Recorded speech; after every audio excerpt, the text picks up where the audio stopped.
marriage makes more sense for women than it does for men. Women get a provider. Women are naturally drawn to monogamous relationships, but the man has extra responsibility, depleted resources, less freedom. Men are happier being single. Why should a man get married? It seems like it's a losing proposition. Yeah, I don't know where you got that quote, but I disagree with it.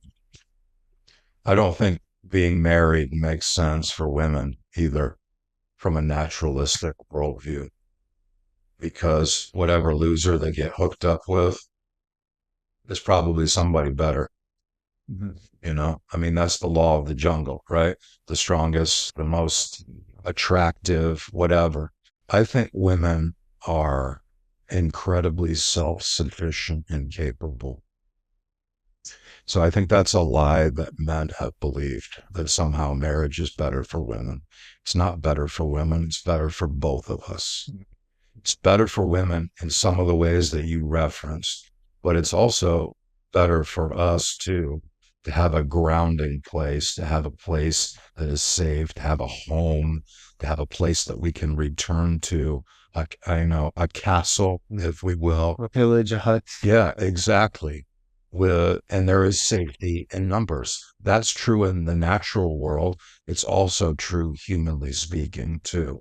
We're designed for community. We're designed for family. So I think that the hedonistic impulses Uh-huh. that feed ego and self-centeredness are ultimately self-denigrating and leave us lost and unfulfilled as men. So If our we embrace that particular framework. if we embrace our biological programming, Darwinism, that's the way we were made. If we actually embrace that's actually self-destructive, which is a huge conflict with itself. I'm not so sure any other entity or molecule or chemical they have this conflict of it just react and do what they're supposed to do and they just survive more. But humans, we just that's another example of it just doesn't make sense that all we are is just flesh and bone and there's nothing else. That's it. And when this flesh rots and goes away, Yeah. so do we. There's no it's Sam Harris in his field of study. It's funny you call him a philosopher. I consider him more. He's a neuroscientist that attempts to be a philosopher.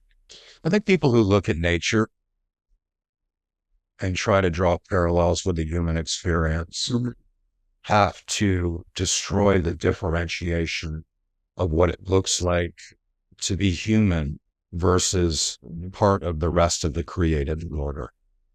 So as a theist, I believe that humans are special.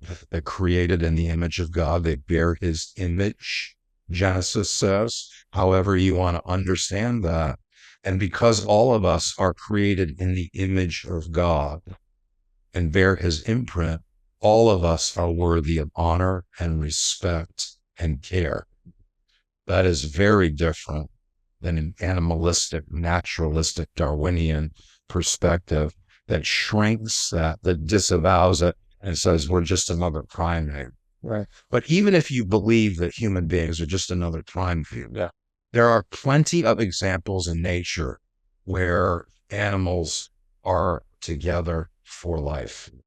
Eagles, I mean, all kinds of things where there almost looks like, and I think sometimes people make an inference here, Right. they anthropomorphize the animals where they project human qualities onto them, Right. but that's biologically how they're wired.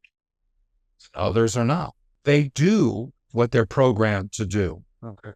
Human beings, as you said before, have a choice to either act as animals or as they see animals act, Right. or to choose to act in the imago Dei for which they are designed and formed and fashioned. Animals don't have that choice. That's what makes humanity unique and special and worthy of additional measures of honor and respect.